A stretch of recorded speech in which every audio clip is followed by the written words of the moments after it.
What's going on, guys? Welcome back to the channel, and today we're going to be doing a Magistus deck profile. So it's not the first time I've done one on the channel. I did one months back, but that was before the new support that came out in the most recent set, Burst of Destiny, and I really do think that support makes a huge difference in terms of what the deck can do. It's obviously still nothing more than like a fun option that you might be able to play, you know, with friends or at a local level perhaps, but I do think the new card, that being Zorua, the Magistus Confragrant Calamity, it's a whole word sandwich there, is a really cool floodgate that actually does counter a lot of decks and is super easy to make. So I'm going to jump into the video, showcase the deck profile, and then I'll show you guys just a couple of test hands that sort of show what it can do. If you guys do enjoy the video and the content, please hit the like button and subscribe for more videos. It's obviously very appreciated. It is the day before Thanksgiving if you celebrate that, so I want to wish a happy holiday to everyone that does. Hopefully you guys get a chance to get some time off and enjoy it. We will be back Friday with a new video. It will be a live video, and it will be a special opening to sort of play into the whole holiday weekend event. So stay tuned for that, but let's jump into the actual deck profile and get started. For the actual Magistus monsters, Triple Zorua, the Magistus of Flame, this is the best one by far. It's a tuner, so it has extremely cool combos for extension purposes, and essentially you can resolve what basically becomes a one-card combo as long as you have one other monster in your hand to make a strong board with this. I will show that in a bit. Triple copies of Crowley, the Magistus of Grimoires. This one is cool because it is an extender and it does have the graveyard effect to equip. It was a lot more useful in a different way before because you could make Bahamut Shark with it and Endymion. It's still something you can do, but it's not really something you're going to do often, and honestly his best use at this point is just being an extender to make sure that you get a second level 4 out. 3 copies of Endymion, it's just a name. It does have that Bahamut synergy like I mentioned with Crowley, but it's also just a really good card in general. Being able to out a spell that you have on the field and then draw a card, it can fix some hands a little bit if you get into dire situations. 2 copies of Riliona, the Magistus of Ver. This is just basically a searcher. When normal or special summon, you can get a Magistus spell or trap. It's not as good, I don't think, as like maybe it would have been before, but it is still a really useful card and another name, so you definitely want to play it. I think it's fine at 2, as I'm really just trying to maximize ratios here.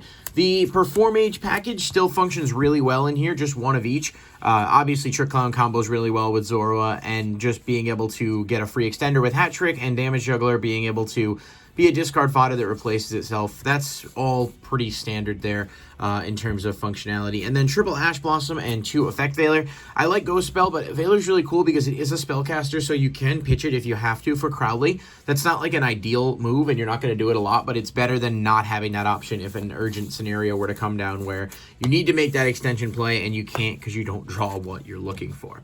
For the spells, you got triple copies of Magistus Theurgy. This is the one that allows you to target a Magistus and equip a Magistus from the extra deck to it, which is obviously, you know, key to the new card and the other Magistus in general. Triple copies of Vritra. This is a monster reborn for the deck. You special summon a level 4 or lower. This is really good, obviously, because later in games it gives you some resource recovery, and it's also searchable. 2 copies of Trace Magistus. This is basically just another extension tool. You can either special summon a level 4 spellcaster from the hand, or you can ditch this and special summon any number of Magistus with different names. Both useful, both come up in different scenarios, so it's not always going to be the same play. But it's a really good card.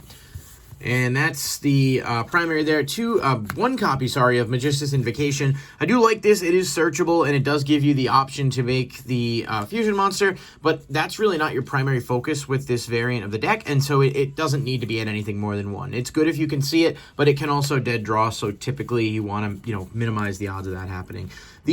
For the actual rest of the spells here, we've got 2 copies of Secret Village and 1 Terraforming. Secret Village is an insanely good card that just can really shut down like a third of the deck, sometimes more, depending on what people are playing. And when you combo it with Zorua to shut off other extra deck effects, you have a really good like board play there that is pretty tough to out. You know, they can't Lightning Storm you if you have Zorua and Secret Village out on the field, unless they also have a spellcaster, in which case they're not able to Lightning Storm because they control a face-up monster. 1 Harpy's Feather Duster. It's still really good to be able to out stuff, and it's nice to have a card like this that if you are playing against a deck where it's not super practical, you can just side it out. And for the traps, it's triple copies of Solemn Strike, triple Infinite Impermanence, and triple Solemn Judgment. pardon the different color sleeves. These are just moved from a different deck. In the meantime here, really good to have some back row protection, especially as ways to protect your Synchro once you get him out. Judgment is super important for that. Strike shuts off monster effects that could be problematic, but if you know what deck you're playing against, especially in later games, you know, if you're playing against Drytron, for example, you can use Zorua to block, you know, Xyz and Lynx. And or if you're playing against Skystriker, you can use it to block Lynx and, you know, that's pretty much going to be the primary. But you get the point. You know, against Sword Soul, you can block Synchros. Like, it basically is a free resource that you can utilize. And, again, I'm going to get into everything in just a minute here. It's exactly 40 for the main deck. So, 2 copies of Zorua. This is the only one I'm really going to explain in case you're not familiar. It's a Spellcaster Tuner and 1 or more non-tuners. When it's Synchro Summoned, you can equip a Magistus monster from your extra deck to it. Your opponent cannot activate the effects of monster with the same card type as a Magistus monster in your spell and trap zone. If this card is in your grave, you can target one Magistus card you control, destroy it, and if you do, special summon this card. So when you summon him, you immediately get to attach one. But if you're playing right and you have Crowley or some of the other ones in grave, you can attach multiple so you can block multiple different types. Now, one of the things that's a really cool combo to sort of synergize with this is Varam, the Magistus Affinity Dragon. He is a Synchro you can equip, so that'll obviously be harmful to decks like Sword Soul. He also makes it that the monster he's equipped to can't be destroyed by your opponent's spell or trap effects. So if you have him out, you can sort of set up a soft lock that's definitely easy to out, but extra protection, especially if you have Sacred Village.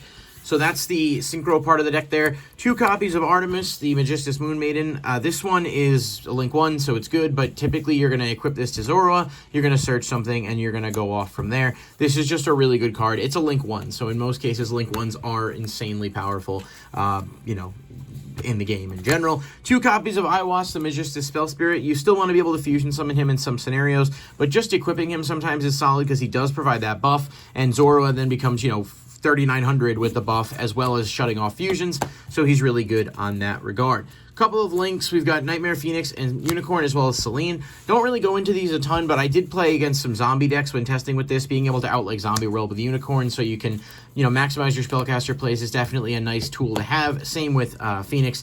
And then for the Xyz, we have Bahamut Shark and Toad and Abyss Dweller. You can make Dweller sometimes. It's not super difficult, and it's just a really good card against certain meta matchups. This package is solid. It just takes a lot of effort to make in most cases, so I don't know. You could probably put something else in its place realistically, but I just think it's still decent. And then we've got the 2 Xyz here. Ninaruru, which is literally just used mostly for like second attacks, and of course Riliona, which is pretty good. You can special summon a Magistus from the deck when you detach material from her. This was not as good before Zorua came out because you basically had to end your plays after this. You could only end on Magistus. Now that you can get the tuner directly from the deck and use his ability, you really do have some more extension plays that you can make. So one kind of neat combo I wanted to show off here, and I'll just give you a hand that I was sort of working with when I was doing some play testing earlier. It doesn't have to be anything super perfect, and I honestly want to kind of show it off without that ideal hand piece. So let's see what we can do with it with those cards here. I guess we'll go Crowley. Okay. So just to show off an example combo, and I understand that it's not perfect. Oh no, that Ash Blossom wasn't supposed to be that. Sorry, that's my fault. Should have been a little bit more prepared for this, but it's hard to go through the profile and have everything all lined up. So let's just assume this is your opening hand, and your opponent isn't playing through playing a hand trap through on you. So it's okay, but it's not crazy good. And in the old version of the deck, it really would have been mostly terrible. At most, you can make a Bahamut here, but there's definitely some more variety in the play. So let's play this out here. So you can summon the Endymion, and he does have the effect that'll allow you to attach. So we're gonna go ahead and attach Artemis to him, and that's, you know, that's fine. We're going to attach Artemis. Artemis' effect is going to allow us to search. In this case, what we are going to search off Artemis is going to be Riliona, just because it's a different name. I don't know whether or not we're actually going to be able to use it, but that's what we're going to search. And then for Crowley, we're going to actually discard Riliona here, and we're going to special summon Crowley. And the reason is Riliona is now going to be engraved to give us an additional equip, which I will get to in just a moment. So with this point here, we've got the Artemis engrave, and we've got the level 2s that we're going into Riliona. And with Riliona, we're going to detach Crowley because he's the one who has another graveyard effect you can utilize. And then we're going to special summon Zorua from the extra deck. Zoro's effect here, we're going to equip him with Iwas, the Spell Spirit. It doesn't really matter which one you equip, but I think typically if they do stop the play, you still want to have Varam in the extra deck. Zoro's effect will then activate here, which will allow you to special summon a spellcaster from hand, so you go into Damage Juggler. Now at this point, you can Synchro summon these two guys. That's going to send Iwas to the graveyard, and you're going to be able to bring Zoro out from the extra deck. Assuming Zoro's effect doesn't get interrupted, you can equip him with a monster from the extra deck. You're obviously going to go Varam in most cases because he does give that spell and trap protection. But you're still very much in the game here at this point with your first turn. So you're going to Terraforming, and there are things that can come up, especially if plays get blocked, that will make it a little bit more difficult. I'm not pretending that that's not the case, but the actual, sort of optimal play that you want to have, if you can get to it here, is what we're working on. So you can activate the Secret Village. So at this point, you negate all your opponent can't activate synchro effects. Your opponent can't activate spells as long as you control that spellcaster, and your Zoro can't be destroyed by spell or trap effects. Now you're not done, because you do have a couple other monsters engraved to you. So you're going to banish Crowley and equip Artemis to Zoro, which will now shut off links as well, so your opponent can't activate any link effects. And then we can banish Riliona as well to equip him with Iwas. So in addition to giving him a boost, Iwas is going to bump him up to 3,900, but now your opponent also can't activate Synchro, Fusion, or Link monster effects. Really powerful. We don't have necessarily a way to ensure Riliona because it's not equipped. They can still activate. Now you have other plays here. You can banish this Damage Juggler to get a search, or you can wait till next turn to do it. I like to think that having an extra card in hand can be solid. However, if you leave this, and it really depends on your preference, right? But in this case, for the example, I'm just going to go ahead and do it now. I'm going to grab the Trick Clown, and I mean, having him in hand isn't going to do anything crazy, but at least it's there in the instance that you need it, and we are locked into extra deck Magistus at this point, so, that's kind of where you go. So this is the end board that you're ending with before you pass turn to your opponent. So you now have 1, 2, 3. You have all this negation. You have the spell trap negation. You have Riliona on field as a body. I mean, it's not going to do much for you, but it's there. And 2,800 defense is solid. It's not like your opponent can Lightning Storm it, and they're limited in what monster effects they can activate.